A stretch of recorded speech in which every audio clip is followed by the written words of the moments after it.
Why the term least restrictive has nothing to do with physical or mechanical restraint. Every now and then I hear someone stating things like staff must use the least restrictive method when restraining a patient, etc.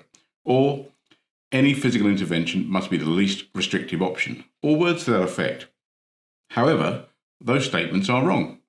They are wrong because they are being used in the wrong context. I do understand the principle, ethics and morality argument. I mean, no one wants staff rushing in and immediately resorting to a high-level technique where they are not required, but that isn't the point I'm raising here. The point is, the term least restrictive has nothing to do with a physical or mechanical use of force option. Let me explain.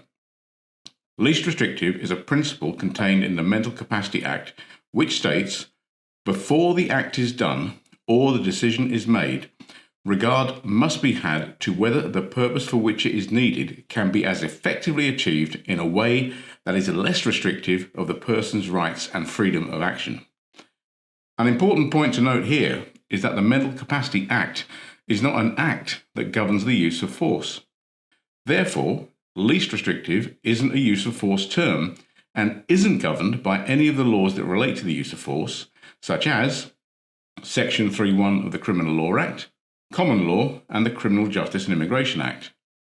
The Mental Capacity Act, MCA, is purely and primarily designed to protect and empower people who may lack the mental capacity to make their own decisions about their care and treatment. The MCA and DOLS, the Deprivation of Liberty Safeguards, are designed to decide whether or not a person lacks capacity and, with regards to the restriction of that person's liberty, whether a person can have their liberty removed for the purposes of detaining them for treatment. Note the last part of that last sentence, for the purposes of detaining them for treatment. In its correct legal context, therefore, the principle of least restrictive only applies to the removal of a patient's liberty for the purpose of treatment based on a decision made about their mental capacity or lack of. That's it, period. It is not a legal use of force standard when it comes to dealing with anger, aggression, and violence. Therefore, it doesn't apply to the use of force for physical restraint, self-defense, or the use of mechanical restraints. Looking at this another way, let's say, just for the purpose of illustration, that the application of handcuffs, a use of force option, was considered to be a highly restrictive intervention because of the restriction it imposes on someone. On that assumption, handcuffing someone, therefore, would not, generally speaking, be classed as a least restrictive intervention. But if it was reasonable in the circumstances to apply them, because a greater harm was being prevented, then that highly restrictive use of force intervention would be lawful under Section 3.1 of the Criminal Law Act, Common Law, and the Criminal Justice and Immigration Act. And if it was used to prevent a death, then that would also be consistent with the positive obligation to preserve life as required by Article 2, brackets 1, close brackets, of the Human Rights Act 1998. And Article 2.1 is an absolute right. That means it cannot be derogated against. And all public authorities, including NHS Trust, must take positive steps to promote and preserve the right to life where a risk to life is known to exist. Failure to do so is breaking the law.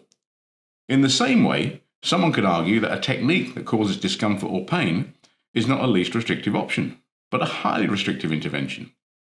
But again, if it is preventing a greater harm from occurring, then it may well be reasonable in the circumstances and possibly, in some circumstances, also be in the best interest of the patient for such a technique to be applied. And again, if it prevents a death from occurring, then it is, again, consistent with the legal obligation owed to all people under Article 2.1 of the Human Rights Act. The problem is the vernacular used by healthcare staff who do not understand the concept of reasonable force, so are layering the words least restrictive from the Mental Capacity Act and DOLS that isn't, in its correct legal context, anything to do with the law that relates to the use of force. Using the term least restrictive in a use of force context can cause confusion when it comes to use of force options, such as the use of handcuffs, other types of restraint equipment, and more restrictive physical techniques. This can result in staff believing that they can't use certain techniques or equipment.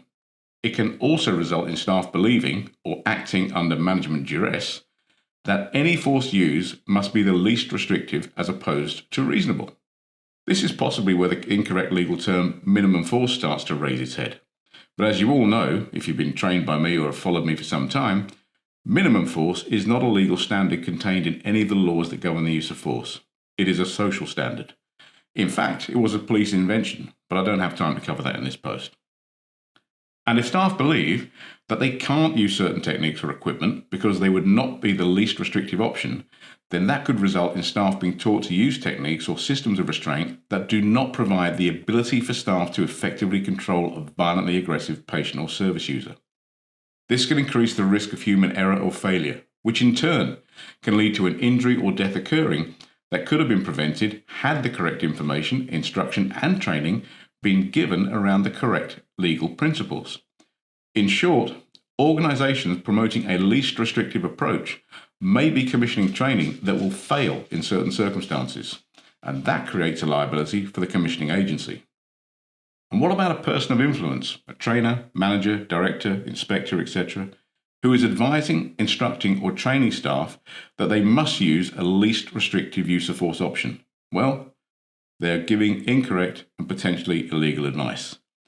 And if you were to do a root cause analysis, you may well find that the information, instruction, training, and advice given could be classed as a rule-based or knowledge-based mistake under HSG 48 and or a systematic or causal failing in an ECFA, which is an effects and causal factors analysis. And if that rule or knowledge-based failing led to an injury or death that wouldn't have occurred had they been given the right information, instruction, advice, or briefing, then that would amount to a breach of the Health and Safety at Work Act, possibly even the Human Rights Act in the event of a death, and could even lead to a prosecution under the Corporate Manslaughter and Homicide Act. It could also possibly even be classed as willful neglect under sections 20 to 25 of the Criminal Justice and Courts Act 2015. There is one way we can all prevent things like this from occurring. Simply call it what it is. Restraint is restraint is restraint. You can call it whatever you like, but if you use physical force and or mechanical restraints to restrict someone's liberty, you have restrained them. You haven't least restricted them. A good friend of mine, Bungie Williams, always says, if it looks like a duck, walks like a duck, quacks like a duck, it's a duck. So if you are interested in attending no BS but legally accurate and legally defensible restraint trainer course, then check out our BTEC Level 3 Restraint Instructor Award course on our website. I'll place a link below this podcast or video.